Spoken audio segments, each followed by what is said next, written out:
Chris Ferris Show.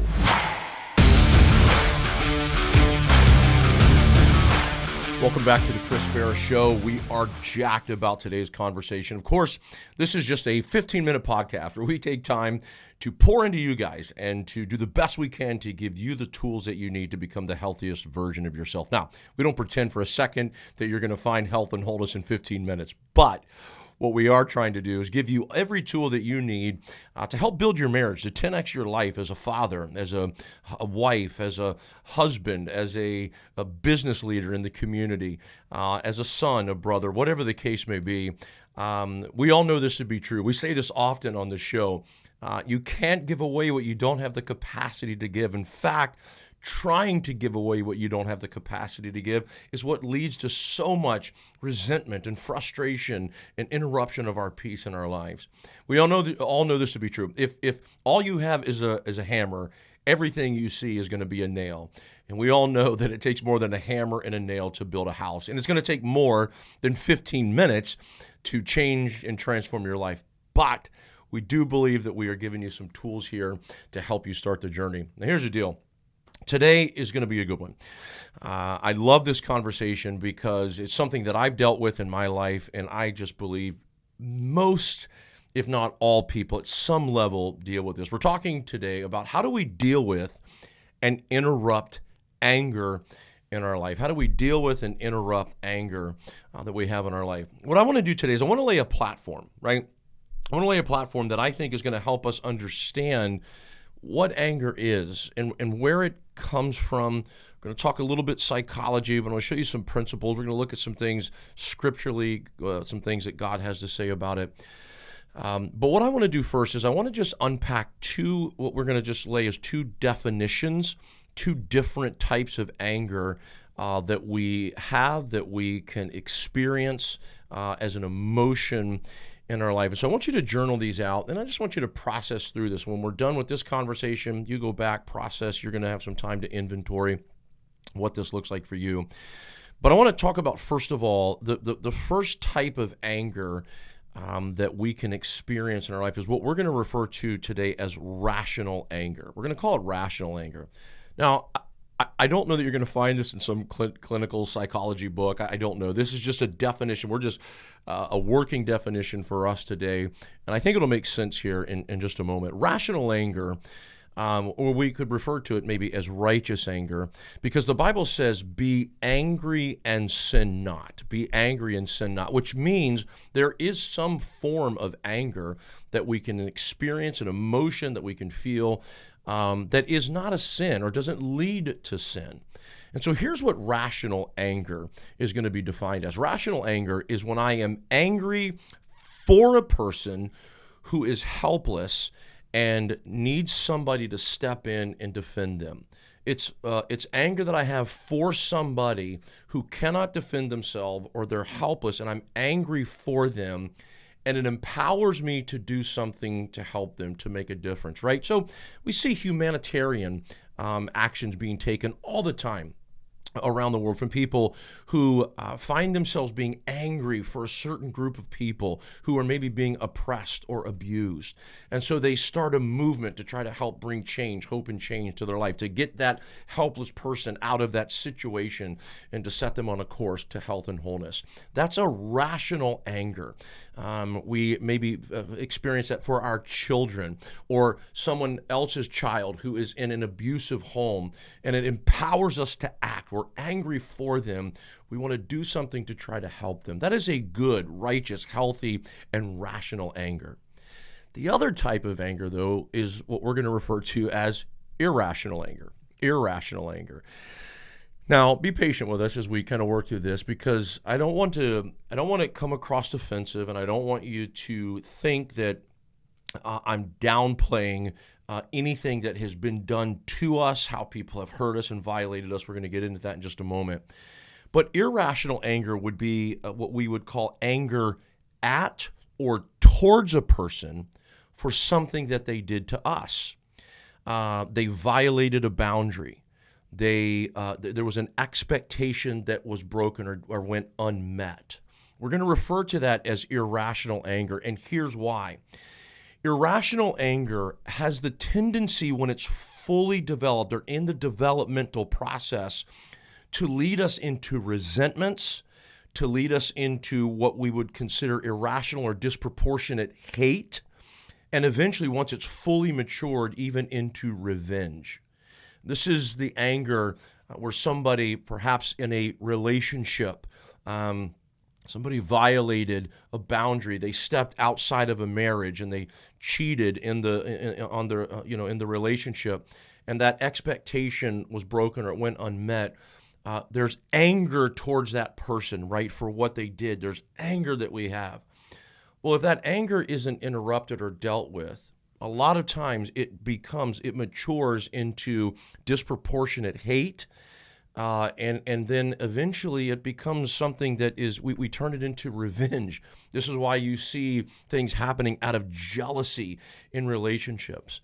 And so you sort of have to contextualize today what anger looks for you, what if there is some irrational anger that perhaps you have in your life, that you're dealing with in your life today, because it's important, and we'll get to this more in a moment, that we're identifying that and we're processing through it. But the first thing I want to do today is I want to talk to you about some of the effects that this irrational anger begins to have on us, not just us, but the people around us, the people that we love, the people that we're in relationships with.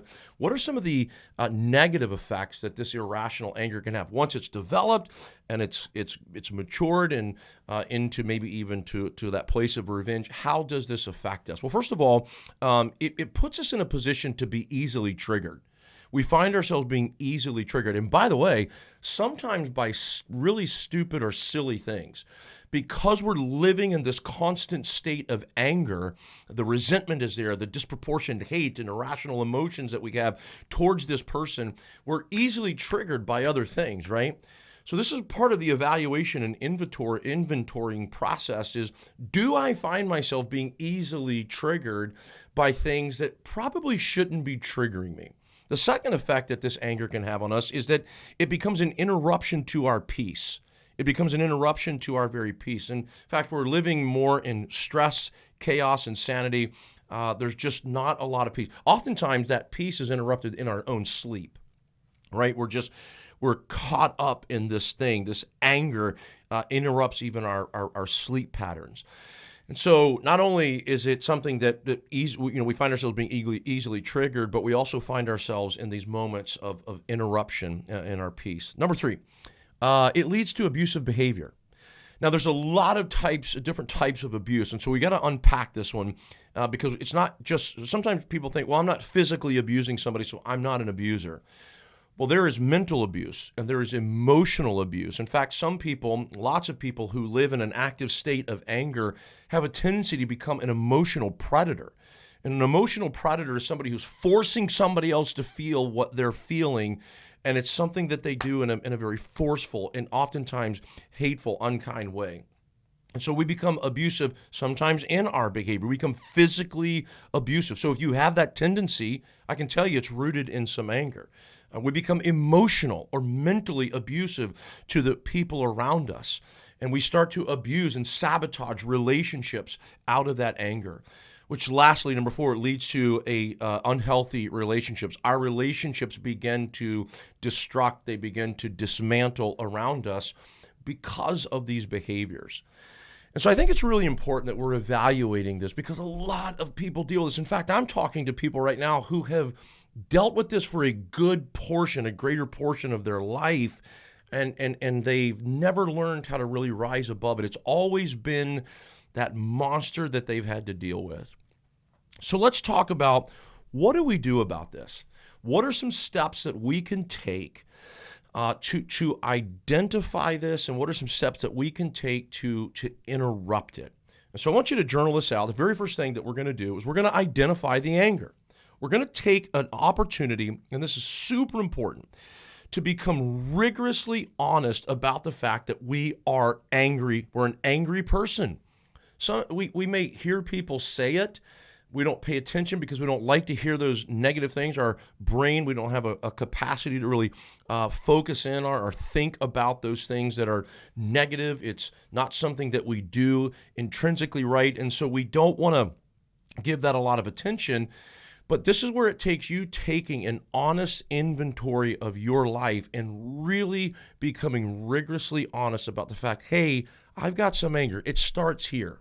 It starts with you identifying the anger and admitting to the fact, I've got some anger and I deal with this and I know that I do. And it's not just hurting me, but the people around me. The second step that we're going to take is what we're calling this identifying the cause. So we can't just identify the anger. We've got to identify the cause. This is important. This is a process of reverse engineering. Remember this, guys, that we operate, the what is obvious, right? We can identify that what pretty obviously and pretty easily. But the what isn't always important. In fact, I just believe that it's not that important at all. It's the why. And we reverse engineer and we move to the power of the why. What is it, or why do I have this anger? Maybe we say it this way. What is it rooted in? What is the cause of this? Is it something that goes way beyond this moment that am I really mad at the person that's in front of me in this moment? Or is it rooted in something deeper, right? Is there something in my past? Is there some trauma that I've dealt with? Is there some things that I've seen? Perhaps it's a generational thing. People in your family were always angry. But it's important to identify the why. Don't miss this, guys. Here's why. Because you cannot take authority over what you are not aware of. This is part of stepping into true enlightenment. You're stepping into true enlightenment and you're stepping into true awareness when you begin to operate in the why. You begin to discover the why behind the what. Now, this takes some time.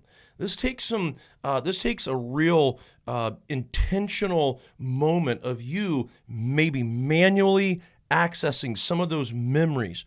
As you know, there's a little part of our brain, that hippocampus part of our brain. It is the memory indexer. It stores short-term and long-term memories. It may mean you have to manually access some of those memories to identify the cause.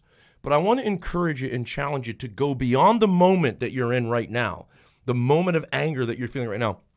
Trace it back, reverse engineer, and see if we can find a cause.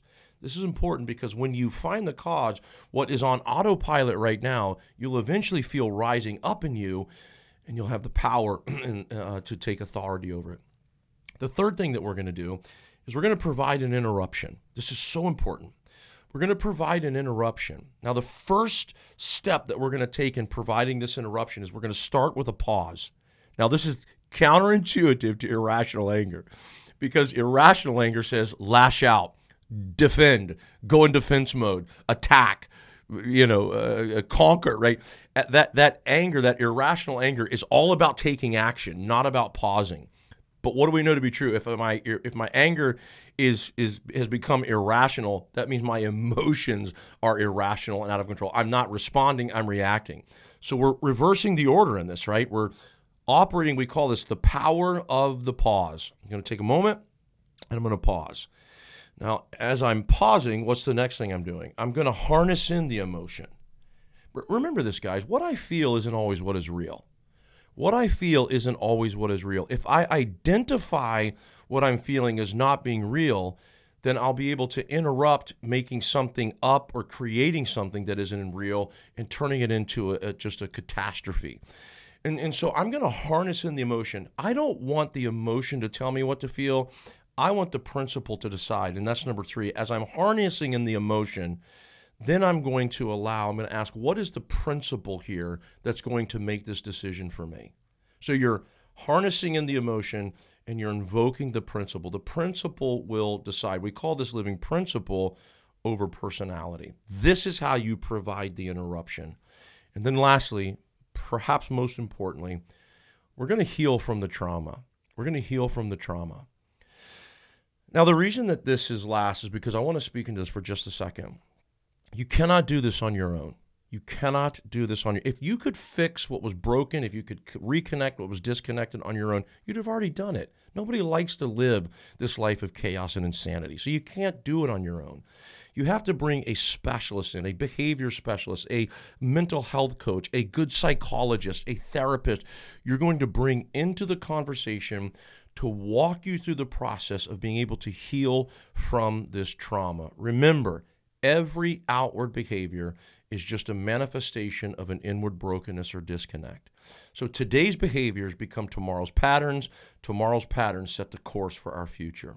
And so if we're going to break those curses, if we're going to transcend, if we're going to rise above anger, if we're going to become a greater interruption to the anger than the anger has become to us in our lives, we've got to take these steps, right? So we're going to identify the anger, identify the cause, provide that interruption.